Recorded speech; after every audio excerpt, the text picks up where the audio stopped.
ज्येष्ठा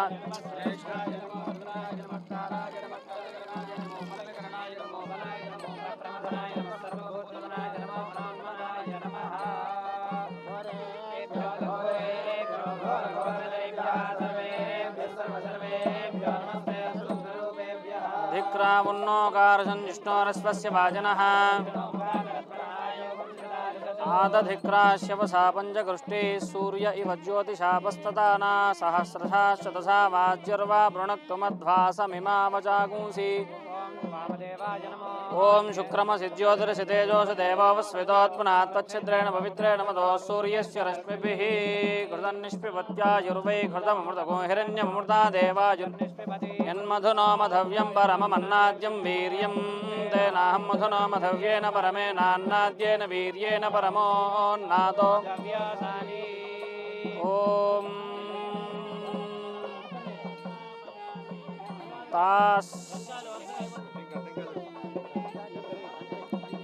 शर्करा भवन्त शर्करा नागुं शर्करत्वं वज्रो वै शर्करा पशुरग्निर्यः शर्कराभिरग्निं परमिनोद वज्रेणेवास्मे पशोन्मरगृह्णाति तस्मात् वज्रेण पशवः परिगृहीता सोनोपहरतेत सप्ताभिः पशुकामस्यायाः परिणीर्या फला पुष्पायाश्च पुष्पिनीः बृहस्पतिप्रसूतास्तानो मुञ्चन्त्वगुंहसः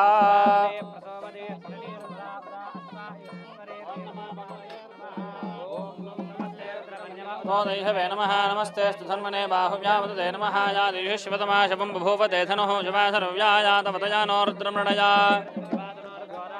तयानस्तनुमासन्दमजागरिषन्दाभिजागशीः यामिषङ्गिरिषन्दास्ते पुरुषस्तवे शिवाङ्गिरितदाङ्गुरुमाहिगुंसि पुरुषञ्जगतो शिवे नमसात्वागरिषाच्छा वदामसि अध्यवोचदधिवक्ता प्रथमो दिव्यो पशुको एकस्य सर्वाण्यमहेन् सर्वास्याधान्यः सूर्यस्ताम्रो ये च मागो रुद्राभिधो दक्षुश्रुताः सहस्रशो वै सागुहेण येमहे सौव्योम सर्पतनीलग्रीवो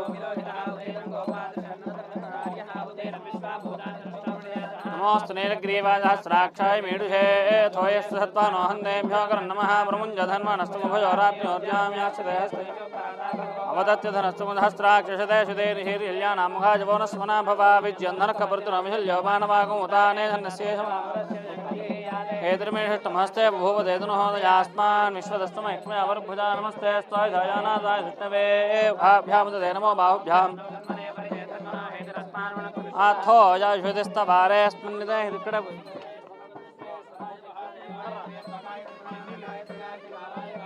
नीलकण्ठाय मृत्युञ्जयाय सर्वेश्वराय सदाशिवाय श्रीमन्मः नमो हिरण्यबाहवेशे नान्ये दिशाञ्जपदये नमो नमो वृक्षेभ्यो हरिकेशेभ्यः पशूनां पदये नमो नमः सस्मिञ्जनाय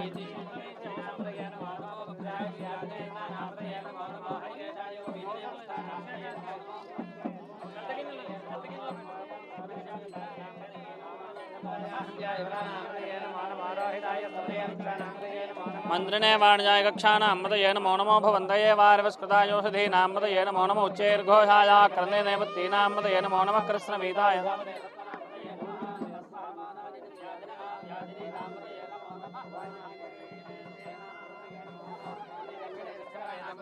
वंजते परवंजते स्थायुनां मदये नमो नमो निजर्वे प्रजरायार भजन्ति लाभं भजन्ति नक्तंजरभ्य पूर्णानां मदये नमो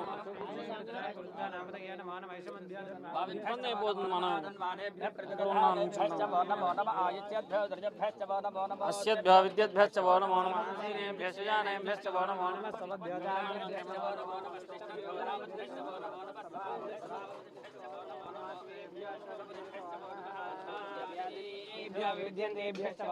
उगणाभ्यस्त्रगुहतेभ्यश्च वो नमो नमो कृत्सेभ्यो कृत्सपतिभ्यश्च वो नमो नमो व्रातेभ्यो गणेभ्यो गणपतिभ्यश्च वो नमो नमो विरूपेभ्यो विश्वरूपेभ्यश्च वो नमो नमो महद्भ्यः क्षुल्लकेभ्यश्च वो नमो नमो रथिभ्यो रथेभ्यश्च वो नमो नमो रथेभ्यो रथपतिभ्यश्च वो नमो नमः सेनाभ्यः क्षत्रुभ्यः संगृहीतृभ्यश्च वो नमो नमस्तक्षभ्यो अर्धकारेभ्यश्च वो नमो नमः कुलालेभ्यः कर्माणे पुञ्जिष्टेभ्यो निषादेभ्यश्च वो नमो मृगयुभ्यः स्वनिभ्यश्च वो नमो नमः अश्वाभ्यः स्वपतिभ्यश्च नमो भवाय च रुद्राय च नमः शर्वाय च पशुपतये च नमो नीलग्रीवाय च शितिकण्ठाय च नमः कपर्दिने च युक्तकेशाय च नमः सहस्राक्षाय च चतुर्धन्वने च नमो तेषुमदे जनमो क्रस्वाय च वामनाय जनमो बृहते च वृषीषे जनमो वृद्धाय च संवर्धने जनमोऽग्र्याय च प्रथमाय जनम आशवे च शीघ्रियाय च शीभ्याय जनम ऊर्व्याय जामस्वन्याय जनम स्रोतस्याय दीप्याय च नमो ज्येष्ठाय च कनिष्ठाय जनम पूर्वाय च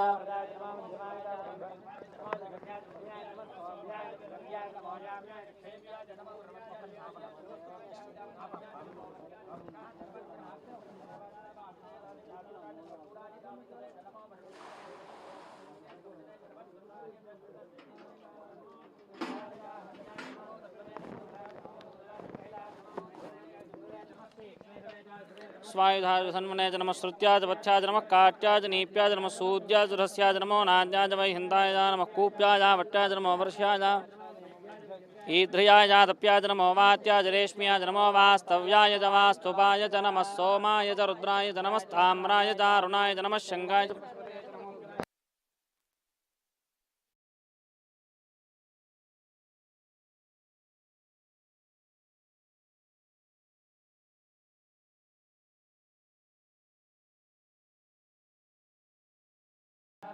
शिष्प्याय च भेन्याय च नमः सिगत्याय च प्रवाख्याय च नमः इरिन्याय च प्रपथ्याय च नमः किकुंशनाय च क्षयनाय च नमः कवर्धने च पुलस्तये च नमो गोष्ठ्याय च गृह्याय च नमः स्थल्प्याय च गेह्याय च नमः काट्याय च कक्वरे पागुंसव्याय च रजस्याय च नमः शुष्क्याय च हरित्याय च नमो लोप्याय च लप्याय च नमः ऊर्व्याय च सूर्म्याय च नमः पर्ण्याय च पन्नसिद्ध्याय च नमो बगुरमानाय च भिघ्नते च नमः आख्यते च प्रख्यते देवानागोहदयेभ्यो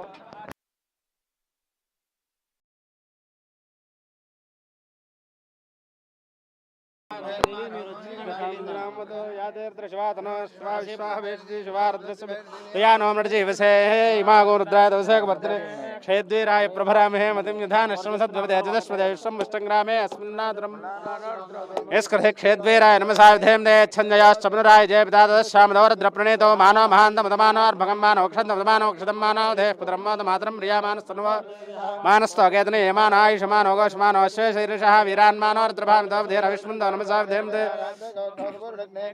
सोमनमस्मेते अस्तो रक्षाजनोजदेव ब्रोक्षधाजन शर्मेच्छद्विप्रहास्तु हेष्टदङ्गर्तहदङ्गवानं मृगन्नभयं पत्नमग्रह्म अन्यन्ते स्पन्नोबन्धसेनाः वर्णारद्रस्य हेतुर्णक्तवरत्वेषस्त्रमित्रघायोः अवस्थिरामहोद्भस्तनश्वमेढ्भस्तोकायतनयाय नटया नोनस्वनाभापरमे वृक्षाय दन्धाय कृत्यं वसानाचर्विनाकमिभृताकहिविकर्तविलायत नमस्तेऽस्तु भगवाः यास्ते शास्त्रकं हेतयोन्यमस्मन्योमुन्दाः वस्तवहेतयः तासामीशा न भवः पराजेनां घा कृते सहस्राणि सहस्रशो यरुद्रादिभूम्यान् देशाकं सहस्रयोजनेव धन्मान्मसि अस्मिन्महत्यर्नवेन्द्रक्षभाधि नीलग्रीवास्तिकण्ठाः सर्वाधाक्रमाचराः दिवगोरुद्रापश्रुताः ये वृक्षस्मिन्द्रा नीलग्रीवा विलोहिताः ये भूतानामधिपतियोषिकासखबुद्धिनः ये तीर्थानि प्रचरन्ति सखावन्तानि शङ्गिणः ये एतावन्तश्च भूयागं सहस्रशारद्रादिस्थिरे देशाकं सहस्रयोजनेव धन्मान्मसेन्मोर्द्रेभ्यो ये पृथिव्यान्येऽन्तरिक्षे वर्षमेवस्तेभ्यो ऋषप्राजेभ्यः दक्षिणार्षप्रतिचेर्तशोतिचेर्तशोर्ध्वास्तेभ्यो नमस्ते नामडेन्दस्माश्चनाद्वेष्टं भोजं त्र्यम्बकैजामहे सुगन्धिं विष्टवर्धनोर्वार्गवन्दनान्त्यानुक्षीमां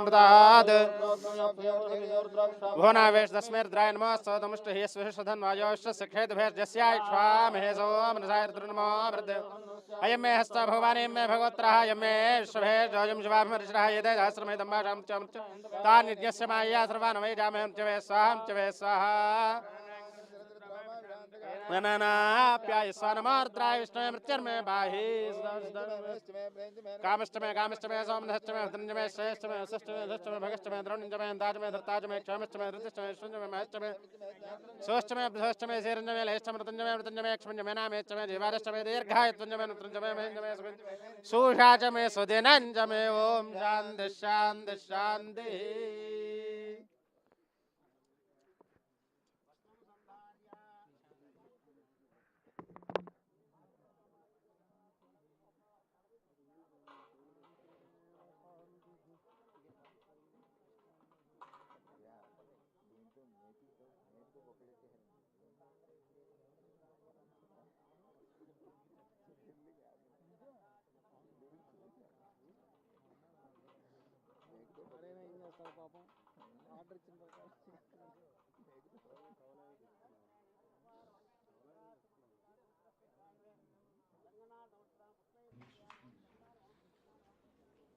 శ్రీశైలలింగం శిరసా నమామి. మనం ఇక్కడ పుష్కరిణి వద్ద త్రిశూల స్నానం అనే కార్యక్రమంలో భాగంగా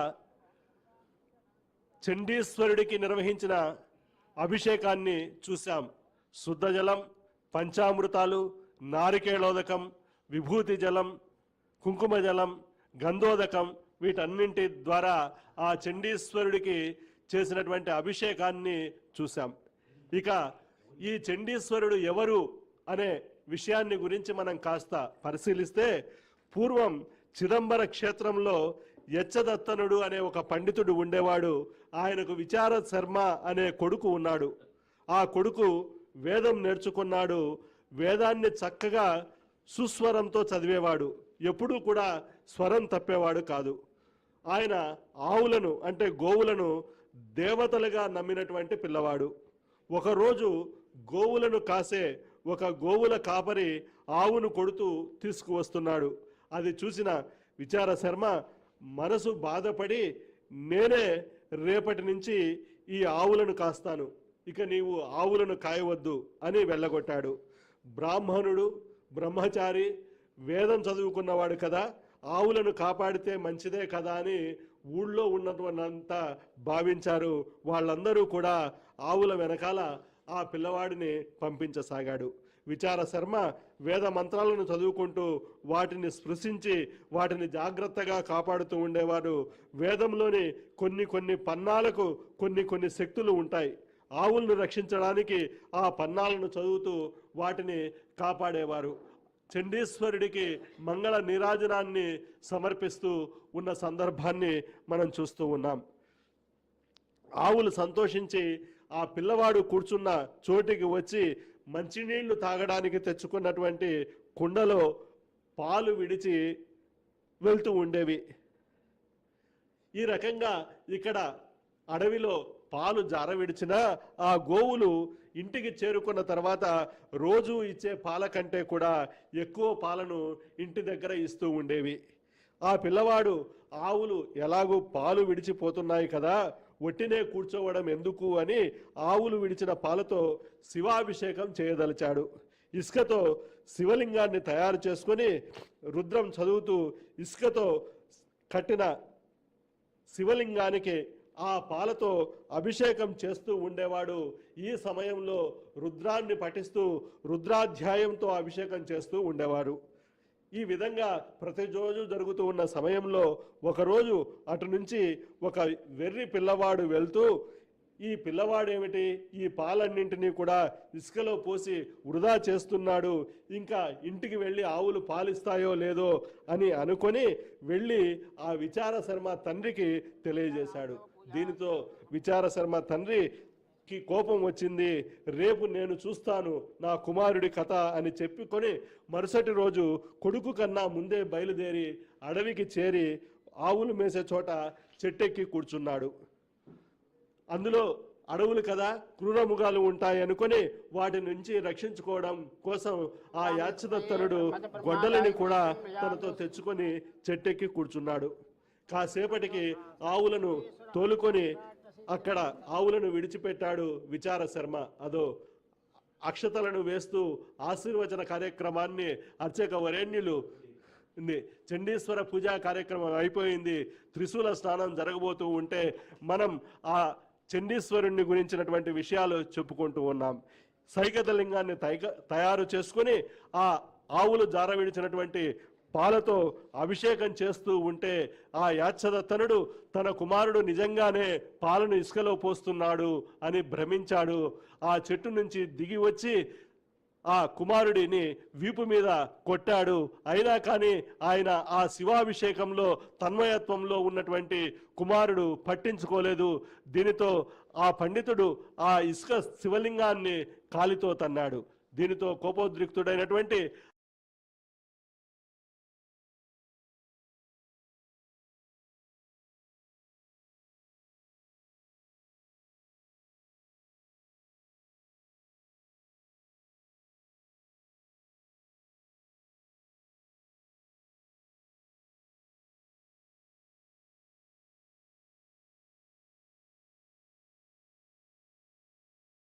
తండ్రి అని కూడా చూడకుండా ఆ వ్యక్తి మీద చర్యలు తీసుకున్నావు. కనుక నీకేం కావాలో కోరుకో అన్నారు. అయితే ఆయన ఏమీ కోరుకోలేదు. ఇటువంటి పరిస్థితుల్లో పరమశివుడే కరుణించి, ఇంతటి భక్తుడు కదా విచార శర్మ అని, నాయన నీవు మా కుటుంబంలో ఒకటిగా స్వీకరిస్తూ ఉన్నాను. మా కుటుంబంలో ఇప్పటికి నలుగురం ఉన్నాం. ఆ నలుగురు ఎవరయ్యా అంటే పరమశివుడు ఒకరు, పార్వతీదేవి ఒకరు, పెద్ద కుమారుడైనటువంటి వినాయకుడు ఒకరు, మరొకరు కుమారస్వామి. నీవు 5వ వాడివి అని చెప్పాడు. ఆ 5వ వారే చండీశ్వరుడు. అటువంటి చండీశ్వరుడి నాయకత్వంలోనే ఇక్కడ ఉత్సవాలు అనేటటువంటివి జరగడం విశేషం. ఈ రకంగా చండీశ్వరుడు 5వ వాడయ్యాడు. ఇక త్రిశూల స్నానం అనేటటువంటి కార్యక్రమం అక్కడ జరుగుతూ ఉంది. మనం పుష్కరిణిని దర్శిస్తూ ఉన్నాం. పుష్కరిణిలో చండీశ్వరుడితో పాటు త్రిశూలాన్ని తీసుకొని దిగినటువంటి అర్చక వరేణ్యులు త్రిశూల స్నాన కార్యక్రమాన్ని నిర్వహిస్తూ ఉన్నారు. మనం కూడా చూసి ధరిద్దాం. ఓం నమః శివాయ. ఓం శ్రీ మాత్రే నమః.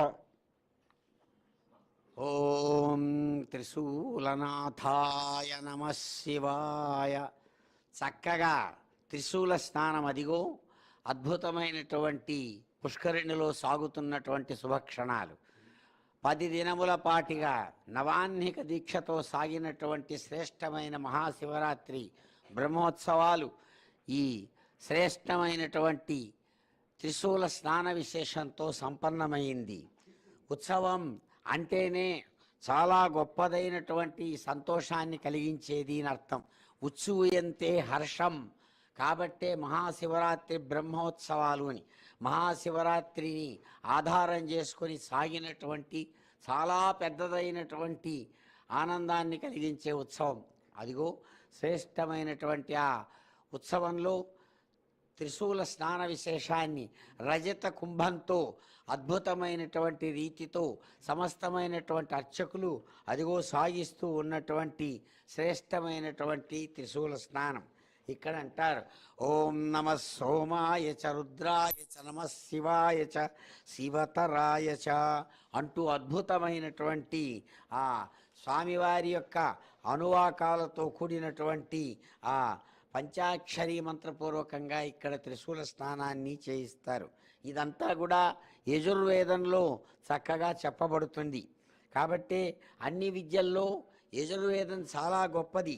అటువంటి ఆ నమశివాయ అనేటువంటి పంచాక్షర మంత్రయుక్తమైనటువంటి విశేషంతో ఇక్కడ త్రిశూల స్నానాన్ని చేస్తున్నారు.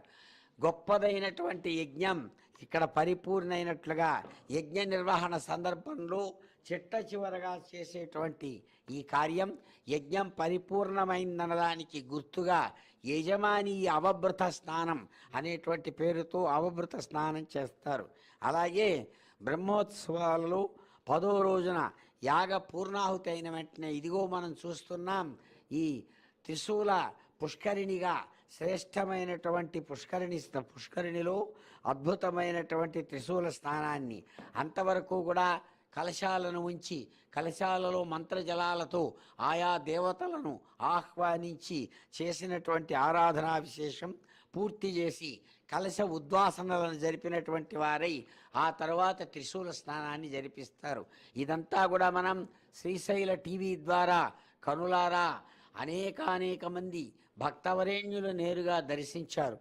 ఇదిగో ఇప్పుడు త్రిశూల స్నానానికి చండీశ్వరుని చక్కగా పూజించి ఆ చండీశ్వరుని యొక్క ఆరాధన పూర్తయిన తర్వాత ఈ పుష్కరిణిలో స్నపనం పుణ్యస్నానం అదిగో చక్కగా పుణ్యస్నానాన్ని పూర్తి చేస్తూ ఉన్నారు.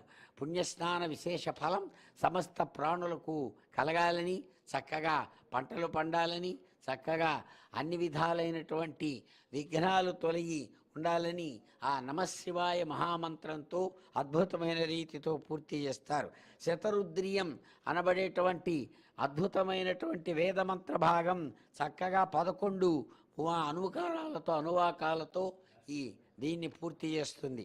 అటువంటి ఆ విశేషాలను మనం ఇక్కడ కనులారా దర్శిస్తూ పంచాక్షరీయుక్తమైనటువంటి ఆ మంత్ర విశేషంతో ఆ త్రిశూల స్నానాన్ని చేస్తున్నారు. దర్శిస్తాం, ఆ భగవంతుని అనుగ్రహం పొందుదాం. హర నమ పార్వతీపతయే, హర హర మహాదేవ శంభో శంకర.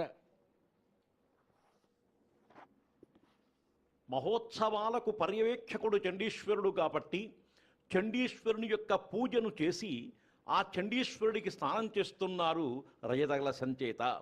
ఇక్కడ పాల్గొన్నటువంటి వాళ్ళంతా కూడా ఈ యజ్ఞం, ఈ మహత్తర బ్రహ్మోత్సవ యజ్ఞంలో పాల్గొన్నటువంటి వాళ్ళు కాబట్టి వాళ్ళకు అనుగ్రహం కలగాలని రజత కలశం చేత చండీశ్వరుణ్ణి తలపైన పెట్టుకుని చేసేటువంటి స్నానం. అందుకని శివుని త్రిశూలం అత్యంత ప్రాముఖ్యమైనటువంటి ఆయుధం. విష్ణువునకు చక్రాయుధం ఎట్టాగో, గణపతికి పాశాంకుశం ఎట్టాగో, శివునకు త్రిశూలం కూడా ముఖ్యమైనటువంటి ఆయుధం. త్రిశూలం అనగా పైన 3 కొనలతో మొనదేరి అగ్నిజ్వాల రూపంలో ఉండేటువంటి 3 అడుగున కలిపి ఒకే శూలహస్తంగా ఉంటాయి. దాన్నే త్రిశూలము అని చెప్పి అంటారు. దీని అర్థం ఏమిటంటే శివుడు ఆత్మస్వరూపుడు, ఆత్మగుణాలకు ఆత్మ త్రిగుణాలకు ప్రతీతమైనది. త్రిగుణాలనంగా సత్వ రజస్తమో గుణాలు అన్న 3 గుణాలు ఏకత్వమే. త్రిగుణాతీతమైనటువంటి శివతత్వం ఇదే త్రిశూలనుకు సూచనం. ఇంతేకాదు శివుడు మహాయోగి. యోగశాస్త్రంలో ప్రాణాయామంలో ఇడా పింగళానాడులు అంటే కుడి ఎడమ ముక్కుల్లో నుంచి అంగుట్లో నుంచి శ్వాస ప్రవహించి భూమధ్యమైన శిరస్థానానికి చేరుకుంటుంది. త్రికుటి అనబడే ఈ 3 నాడుల బ్రహ్మజ్ఞాన కేంద్రమే త్రివేణి సంగమం అంటుంటారు. గంగ యమున సరస్వతి కూడలి ఇదే త్రిశూలంతో ఉండేటువంటి సూచ్యార్థం. అటువంటి ఈ దివ్యమైనటువంటి కార్యక్రమంలో ఇంతకాలము పాల్గొన్నటువంటి ఋత్విగ్వరేణ్యులు, పాచక పరిచారకులు, కార్యక్రమాన్ని నిర్వహించినటువంటి వారు, ఇటువంటి వాళ్ళందరికీ కూడా చండీశ్వరుని యొక్క దివ్యానుగ్రహంతో ఇది పూర్తి కావాలి కాబట్టి వాళ్ళు చండీశ్వరుని యొక్క దివ్య విగ్రహాన్ని మస్తకం పైన పెట్టుకుని ఇన్నాళ్ళు తెలిసి తెలియక ఉండేటువంటి అజ్ఞాన దోషాలంతా కూడా పోయి మమ్మల్ని కరుణించమని ప్రార్థించి ఆ చండీశ్వరుణ్ణి ఇప్పుడు ఆ పుష్కరిణిలో నుంచి కూడా వెలుపలుకి తీసుకువచ్చేటువంటి దివ్య దృశ్యాన్ని మనమంతా కూడా చూస్తున్నాం. చూశారా చండీశ్వరుని యొక్క దివ్యమహిమ? ఎందుకంటే ఆయనే మూలకారకుడు. ప్రతి కార్యక్రమం చెయ్యాలన్నా చండీశ్వరుని యొక్క పర్యవేక్షణలోనే చెయ్యాలి. ఒక రకంగా చెప్పాలి అంటే చండీశ్వరుడు శివ కుటుంబంలో ఉండేటువంటి మహాపరివారం. నిజంగా శివస్వరూపం అంటానికి ఒకటే తార్కాణం. ఈయన యొక్క చేతిలో కూడా హస్త్ ఉందండి, లేడీ ఉంది.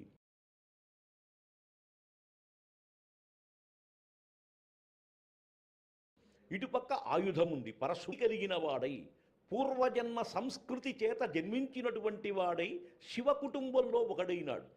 మరి తండ్రిని కాళ్ళు నరికేశాడు కదా అంటే తండ్రి చేసినటువంటి పని దుర్మార్గమైనటువంటిది. శివలింగాన్ని కాలితో తన్నినటువంటి వాడు కాబట్టి కాళ్లకు శిక్ష వేశాడు. తరువాత ఈ చండీశ్వరుని యొక్క అనుగ్రహంతోనే అతను కాళ్లను కూడా పొందినటువంటి వాడైనాడు.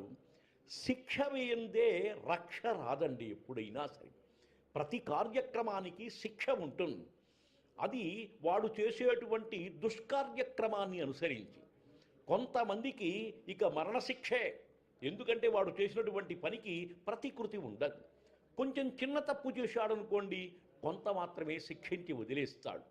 న్యాయస్థానం నిర్ణయించి వాడు తప్పు చేసినటువంటి దానికి ఏ విధమైనటువంటి శిక్షను విధిస్తుందో అటువంటి దివ్య న్యాయస్థానం ఇది. పరమేశ్వరుని యొక్క సాక్షాత్కారం.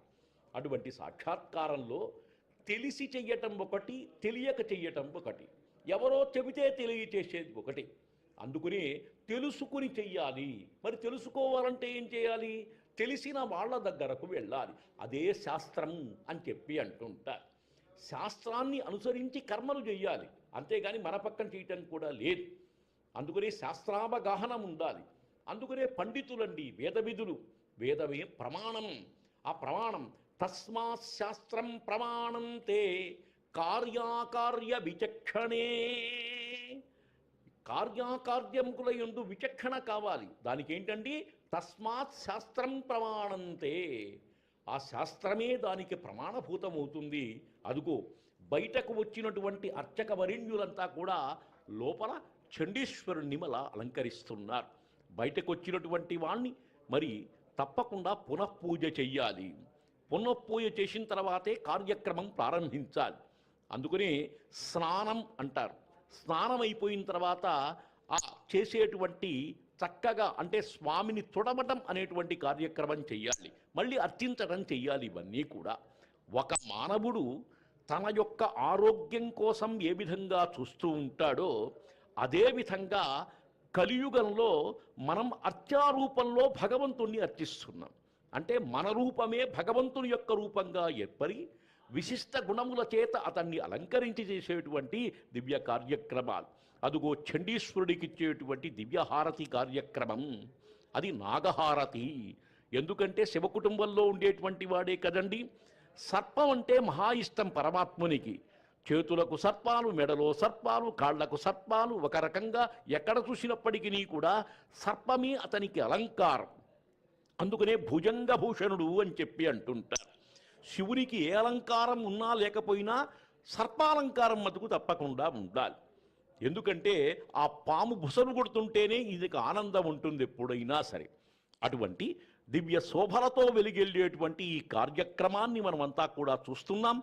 నిజంగా అదృష్టమండి.